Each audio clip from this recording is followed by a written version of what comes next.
에베소서 3장 9절 말씀, 영원부터 만물을 창조하신 하나님 속에 감추어졌던 비밀의 경륜이 어떠한 것을 드러내게 하려 하심이라. 아멘. 여기에 우리가 이제 경륜이라는 말이 나와요. 경륜. 경륜이라는 말은 오이코노미아라는 말인데, 이 말은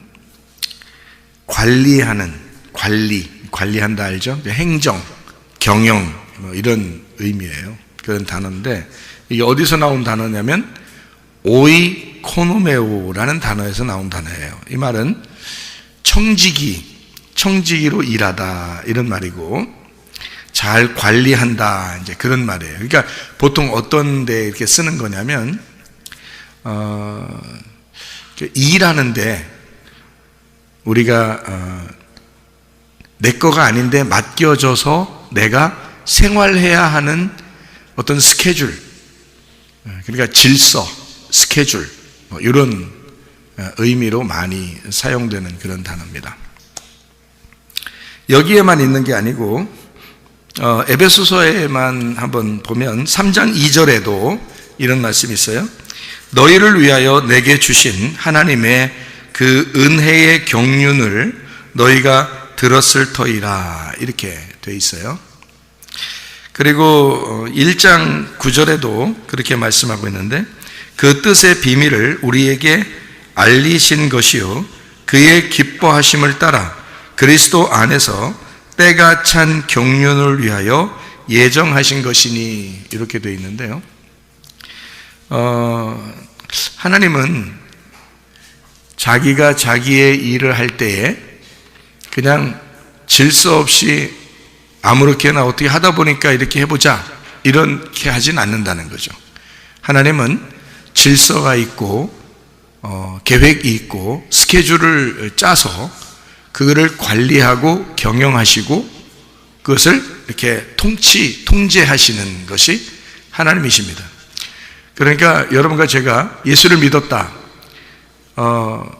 무질서하다, 이건 안 된다는 거죠. 게으르다, 무질서하다, 이런 건 안 된다는 거죠.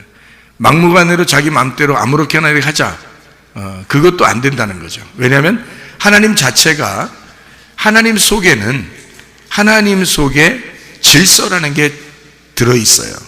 그러니까 우리가 예수를 안 믿던 사람이, 그러니까 무질서하게 살던 사람이 예수를 믿게 되면 어느 속에 들어가는 거냐면 하나님의 질서 속에 들어가는 거예요. 예수님을 믿는다 그러면 하나님의 경륜 속에 들어가는 것이고, 하나님의 계획 속에 들어가는 것이고, 하나님의 질서 안에 들어가는 것이다. 그러니까 사람이 질서 없던 사람도 예수를 믿게 되면 질서 있는 사람이 된다는 얘기예요. 그러니까 교회에도 시간표가 없는 것 같지만 시간표가 있어요. 교회에도. 그리고 학교도 시간표가 없는 것 같지만 시간표가 다 있습니다. 그럼 그 시간표를 정해놓고 그 안에서 자유할 수는 있지만 그 시간표 자체를 아예 없다, 이렇게 하지는 않는다는 거죠. 성경에서도 성경에 이 율법이라는 게 있어요. 그리고 은혜라는 말이 있어요. 그죠? 은혜라는 거는 하나님의 선물이라고 그러고 자유라고 그러고 구원한다는 말이거든요. 그런데 율법이라고 하는 것은 그것을 통제하는 울타리와 같은 거예요. 그러니까 율법이라는 울타리, 그 통제 안에서 너희가 은혜를 맛보라 하는 얘기예요.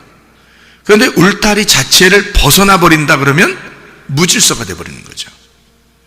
이 세상은 질서라고 하는데, 질서라는 게 세상이에요. 하나님이 무질서한 거를 질서로 만든 거를 세상이라고 그렇게 말해요. 그러니까 이 세상도 하나님의 질서 가운데 있는 거라는 거죠. 다시 말하면 모든 태양도 달도 별들도, 이 세상의 나무도 산도 강도 바다도 물고기도 새들도 동물도 하나님의 관리 안에 있다는 거예요. 하나님의 그 질서 안에 있다는 겁니다. 이것이 무질서하게 이것이 무질서하게 자기의 본능을 벗어나 무질서하게 막 벗어나서 생활하는 사람들이 누구냐면 사람들이에요. 그러니까 자기가 선악과를 먹어버렸기 때문에 하나님을 능가하려고 그 법칙을, 율법이라는 법칙을 벗어나려고 하는 거예요. 울타리를 벗어나려고 하는 거. 다시 말하면 질서 없이 생활하려고 한다는 거죠. 그러니까 여러분과 제가 예수를 믿었다, 우리가. 그러면 내가 과거에 어떻게 살았느냐, 그것보다 더 중요한 것은 지금 내가 하나님의 질서 안에 내가 살아가고 있는가? 나는 하나님의 그 경영 안에 살아가고 있는가? 나는 하나님의 그 관리 안에 살아가고 있는가? 하나님이 나를 통제하시는 그 안에 내가 살아가고 있는가를 점검해 봐야 하는 것입니다. 그래서 저도 목사하고 교회 이렇게 다니고 있는데 내가 나 뭐 아무렇게나 누가 나를 통제할 사람이 없으니까, 사람으로서는 나를 통제할 사람이 없죠. 그러니까 하나님의 통제를 받는 거예요. 그러니까 하나님은 반드시 질서가 있거든. 그러니까 내가 하나님의 질서 안에다 나를 집어넣는 거야. 그러니까 내가 아무렇게나 사는 것 같아도 아무렇게나 사는 게 아니라는 거죠. 날마다 누군가의 통제를 받는 거예요. 그게 하나님이신 거죠. 말씀인 거지. 그러니까 말씀이신 하나님께 내가 나 자신을 맡기는 거예요. 그래서 여러분, 사람이 어떻게 보면 청지기 삶이라고 하는 게 이렇게 있는데요. 청지기 삶이 어떻게 보면 힘들죠. 왜냐하면 주인이 따로 있으니까. 내가 청지기잖아. 열심히 해야 되죠. 그러니까 하나님이 나한테, 주인이 나한테 시키는 일을 내가 종이니까 열심히 해야죠. 그게 청지기잖아. 그러니까 청지기 일을 한다는 것이 지금 경륜이거든요. 그러면 하나님도 자기의 그 수레바퀴, 하나님의 그 경륜 안에, 하나님의 그 스케줄, 하나님의 계획, 하나님의 질서 안에 이 우주를 창조하시고 그 안에 우리를 집어넣어서 그 하나님의 질서 안에서 우리를 살아가도록 만드는 거거든요. 그러니까 우리는 어떻게 보면 하나님의 그 질서 안에서 내가 지금 살아가고 있느냐, 그걸 생각하고 살아가는 거거든요. 목사님이 막 뭔가 억압돼 가지고 항상 얼굴이 막 긴장돼서 막 율법적으로 막 힘들게 이렇게 살아가면 좋겠어요? 여러분 같으면? 나 자신도 그걸 원하지 않거든. 나는 자유하기를 원하거든요. 자유한 영혼, 자유로운 영혼이 되기를 원하거든. 그러면 교회 다니는 사람들이 맨날 인상 쓰고, 막 짜증나는 그런 자기 어떻게 해야 될지 모르는 그런 어수선한 그런 마음을 가지고 사는 거를 하나님이 좋아하실까? 그런 거 아니에요. 하나님은 우리가 참 자유하기를 원합니다. 진리를 알게 되면 그 진리 안에서 우리가 자유하게 되는 거죠. 그러니까 사람이 무엇인지를 깨닫고 내가 무엇을 해야 하는지 깨닫고 하나님의 그 질서 안에 나를 집어넣어서 하나님께서 내게 맡겨주신 그 일들을 내가 감당하는 거. 그러면 나는 어떤 면에서 자유할 수 있죠. 왜냐하면 그 안에서 벗어나지 않을 수 있으니까. 그 안에서 하나님의 울타리 안에서 벗어나지 않고 그 안에서 자유를 누리라고 우리에게 말씀을 주신 거거든요. 그런데 사람들이 그 울타리를 모르니까, 하나님 말씀을 제대로 모르니까 자꾸 벗어나려고 해요. 벗어나려고 하면 그게 참 자유한가? 아니죠. 무질서에 들어가는 겁니다. 무질서 속에 들어가다 보면 하나님의 질서를 깨뜨리는 거죠. 그러면 자기도 이상하게 불안해져요. 내가 이러면 아니 되는데, 이건 아닌데, 나 어떡하지? 이러다가 지옥 가면 어떡하지? 뭐 이런 생각이 들어왔죠. 그럼 불안하지. 근데 하나님의 질서 안에서는요, 내가 하나님의 질서 안에 있다라고 느껴지면 즐겁죠. 행복하죠. 그러니까 뭘 해도 행복한 거예요. 근데 그 질서를 벗어나면 불안합니다. 그러면 자기 인생이 재미가 없어요. 나 이거 어떡하지? 그러니까 밸런스가 깨지는 거예요. 인생에 우리가 하나님과 보조를 맞추어서 동행해야 되는데 이 밸런스가 깨지는 거예요. 그러니까 주님이 같이 계신 것 같지 않은 거예요, 자꾸. 그러면 이제 불안해지지. 그럼 재미가 없잖아. 근데 저 같은 경우는 내가 뭘 해도 주님이 나와 같이 있는 것 같단 말이에요. 그러면 기분이 좋단 말이에요. 행복하고 재밌고 뭘 해도 재밌는 거죠. 하나님이 내가 무엇을 할 때 하나님이 나와 함께 하신다, 그러면 행복하거든요. 근데 하나님이 나와 함께 있는 것 같지 않다 그러면 불안해지는 거죠. 마찬가지. 하나님의 질서라는 게, 하나님의 경륜이라는 게, 하나님은 이 교회를 세우시는 게 말이에요. 하나님은 경륜을 벗어나서 교회를 세우신다? 그럴 수 없습니다. 교회를 세울 때는 하나님은 반드시 하나님의 스케줄을 가지고 교회를 세우신 거예요. 그건 하나님의 비밀의 경륜이란 말이에요. 그러니까 이건 하나님의 비밀이었고, 하나님의 비밀, 감춰졌던 그 비밀의 경륜이, 하나님의 그 질서와 하나님의 통치와 하나님의 행정, 하나님의 그 관리하심, 하나님의 스케줄, 하나님의 계획이 드러난 거예요, 우리한테. 예수님을 통해서 교회가 드러났다는 거지. 그럼 우리는 그 교회 안에 있는다는 것 자체가 뭐냐? 하나님의 질서 안에 들어왔다는 얘기예요. 우리가 교회 안에 왔다는 얘기는 하나님의 경륜 안에 들어왔다는 얘기거든. 예, 그러니까 하나님은 여러분의 인생의 수레바퀴를 책임지실 거라 이 말이죠. 예. 그러니까 이 얼마나 즐거운 일이냐 그 말이야. 하나님의 계획 속에 하나님의 비밀, 감춰진 비밀이 드러나서 하나님의 질서 안에 하나님의 질서 계획을 만들어 놓고 그 계획인 교회를 세워놓고서 우리 보고 그 안에 들어와서 생활하라는 거예요. 그게 교회 생활인 거예요. 그러니까 교회 생활은 딱딱하고 어렵고 이런 게 아니라 교회 생활은 즐거운 것입니다. 여러분의 천국 생활처럼 이 땅에서 말해요. 하늘나라 가기 전까지 진짜 천국 생활은 어디서 할까? 교회에서 하는 거야. 그러니까 교회가 하늘나라 가기 전까지는 천국이야. 여기가 하늘나라 가면 거기가 천국이지. 거기는 하늘나라의 교회가 되는 거고, 이 땅에 있을 때는 땅의 천국이 땅의 교회란 말이에요. 그러니까 이 땅의 교회에서 진짜 천국을 못 누린다면 이건 불행한 거죠. 자기가 그것을 벗어나려고 하기 때문에 그런 거라는 거지. 자기가 그 질서를 파괴하려고 하기 때문에 그런 거죠. 자기가 그 울타리에서 벗어나려고 하는 것이기 때문에 그런 거죠. 질서를 파괴하니까. 하나님의 그 계획, 하나님의 스케줄대로 살지 아니하고 자기 마음대로 자기의 계획대로 살려고 하기 때문에 그런 거죠. 하나님의 계획 안에 우리를 집어넣는다면 이만큼 천국이 없죠. 왜냐하면 하나님 자신이 천국이니까. 그러면 이 땅에서 하나님 자신이 계획한 자기 천국을 만들어 하나님의 집을 만들어 놓고 우리 보고 그 안에 들어가 살아라는 거죠. 그게 교회예요. 그래, 교회 생활한다는 것은요, 가장 이 세상에서 가장 행복한 시간들이란 말이에요. 교회 생활이.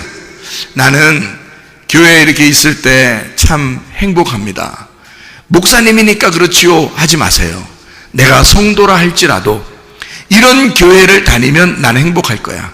나는 이게 천국 같을 거야. 왜냐하면 다른 데서 즐거움을 느끼는 것은 영적인 즐거움이 아니거든요. 육체적인 즐거움이거든요. 세상의 육체적인 즐거움은 그때뿐이에요. 영적인 나에게 만족을 주지 않는다고요. 근데 교회에서의 행복함은 영적인 만족을 준다고요. 이상하게 뭔지 모르지만 영적인 행복이 찾아온다고요, 속에. 그러니까 겉으로 기쁘다 행복하다 이런 게 아닌데 속에서 나도 모르는 기쁨이 속에서 있다는 얘기야. 이것이 말씀을 통하여, 찬양을 통하여, 예배를 통하여, 기도를 통하여 이루어진다는 거죠. 이게 교회라는 거예요. 그러니까 교회는 진짜 행복한 것이라는 거죠. 하나님의 계획, 하나님의 질서, 하나님의 경륜, 하나님의 규모, 하나님의 순서가 있는, 하나님의 스케줄이 있는, 하나님의 규칙이 있는 곳, 이게 바로 교회라는 거예요. 그것을 성경에서는 경륜이라고 이야기하는 것입니다. 하나님의 경륜이다. 그러니까 우리의 인생의 수레바퀴를 돌리는데 반드시 계획에 의하여 하나님의 그 순서와 질서와 그 규모 안에서 이것이 움직이고 있는 하나님의 규칙이라는 거죠. 그것이 이루어진 장소를 교회라 이렇게 이야기하는 것이다. 하나님을 아는 지식이 가장 아름다운 보석입니다. 하나님을 왜 안다는 것이 그렇게 중요한 거냐면 하나님이 이 경륜을 만들어 놓은 주인이기 때문에 그렇습니다. 그 하나님의 계획을 안다면 우리가 얼마나 좋겠어요. 그 하나님의 계획 안에서 사는 우리들은 하나님 주인이라는 그 하나님의 스케줄을 우리가 안다면 얼마나 즐겁겠습니까? 그런 거예요. 우리가 주인이 아니니까. 이 세상의 주인이 우리가 아니에요. 하나님이 우리의 주인이니까 하나님의 계획을 알아야 되고 하나님을 알아가야 되는 거예요. 우리는 피조물이잖아. 그러니까 창조자를 알아야 된다는 말이죠. 나를 만드신 하나님 그 주인을 자꾸 알아간다는 것은 굉장히 행복한 거죠. 그 아는 것이 우리에게 가장 아름다운 보석이 된다는 거예요. 이게요. 그래서 우리는 하나님을 자꾸 알려고 하는 것입니다. 여러분, 예를 들어서 여러분이 로봇 하나를 만들어도, 로봇 하나를 만들어도 여러분이 만들었어. 근데 이 로봇가 주인의 말을 자꾸 안 들어. 자꾸 혼자 돌아다니려고 그러고 가서 그냥 혼자 넘어지고 그냥 혼자 밖으로 나가고 자기 맘대로 살고 주인한테 대들고 막 이런단 말이야. 그러면 이 로봇 만든 목적이 뭐야? 로봇을 만들었으면 자기하고 같이 있으려고 로봇을 만들었는데 이 로봇가 자꾸 주인을 안 따라. 그리고 자기 맘대로 살으려고 그래. 그러면 로봇은 행복하겠어? 생각해 보시라고. 내가 만든 로봇가 가장 행복한 순간이 뭐냐면 주인의 마음을 아는 거야. 주인의 마음을 알 때 가장 행복한 거야, 이 로봇은. 여러분과 제가 아무리 이 땅에 살아가도 말이에요, 나를 창조하시고 이 세상을 창조하신 하나님을 모른다. 그게 무슨 행복이냐 이 말이에요. 나를 만드신 하나님을 아는 것 그 자체가 행복이라는 거죠. 나의 주인 되신 그 하나님을 알게 된다는 것이 행복이라는 거예요. 그러니까 말씀을 배우는 시간이 우리한테는 진짜 가장 행복한 시간이에요. 목사님은 설교하니까 그렇게 이것이 중요하다고 얘기하지만 내 인생에서는 이런 게 중요한 게 아니라요. 다른 게 중요해요. 노는 게 중요하고 먹는 게 중요하고 게임하는 게 중요하고 친구 만나는 게 중요하고 나한테는 그런 게 중요해요 라고 얘기할 수 있다면 그게 너의 영혼을 책임질 수 있느냐 그 말이에요. 그것이 너의 영혼을 책임질 수 있느냐. 나는 내가 분명히 말씀 안에서 행복해야 된다라고 말하는 것은 이 말씀이 나의 영혼을 책임지기 때문에 그렇다 이 말이에요. 이 말씀은 나의 영혼을 책임지지만 내가 놀거나 내가 게임을 하거나 내가 밖에 나가서 내 마음대로 사는 것은 내 영혼을 책임지지 않는다는 거죠. 그럼 무엇이 나를 사랑하는 거냐 이 말이야. 무엇이 나를 가장 사랑하는 거냐 이거야. 하나님의 말씀이, 하나님 말씀을 알려고 하는 것, 내가 내 자신을 그렇게 사랑하고 가장 내 자신을 보존시키고 보호하는 것은, 내 영혼을 보호하는 것은 하나님의 말씀 앞에 들어오는 것입니다. 그러면 이 말씀이 나를 보호하기 때문이죠. 나를 천국에 갈 때까지 나를 인도하니까. 그게 말씀이란 말이에요. 그러니까 나는 목사로서만 얘기하는 게 아니라고. 하나님이라면 무슨 생각을 가지고 여러분에게 말할 수 있을까? 하나님은 뭘 얘기하고 싶어 할까를 나는 얘기하는 거라고. 목사로서 얘기하는 게 아니고 하나님이 여러분한테 원하는 게 무엇일까를 얘기하는 거란 말이에요. 하나님을 아는 지식이 가장 고상하다, 가장 아름다운 보석이라 그 말이에요.